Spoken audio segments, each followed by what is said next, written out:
Antiguamente los danzantes eran solo hombres, pero cuando nosotros lo recuperamos, que se perdió por los años 1910, 20, por ahí se perdió, pues hasta los años 49, 50 por ahí no se volvió a recuperar. Solo se danzó 2 años, también solo hombres, y se volvió a perder.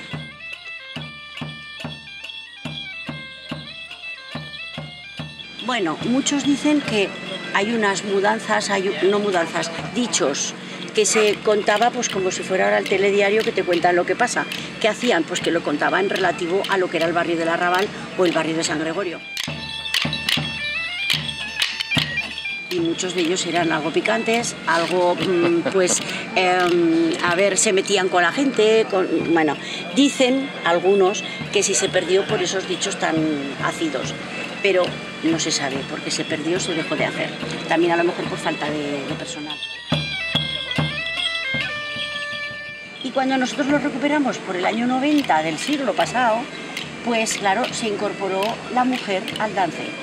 Y nos hizo una conferencia don Antonio Beltrán, que ya falleció el hombre, y entonces le preguntamos, porque las chicas no querían vestirse de chicos.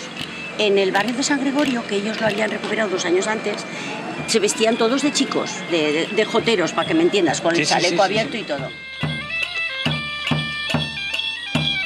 Pero nosotros hicimos algo más, investigamos cómo iban vestidos esas personas y le preguntamos a don Antonio Beltrán, a ver, van a empezar a danzar mujeres, pero las mujeres no se quieren vestir de hombres.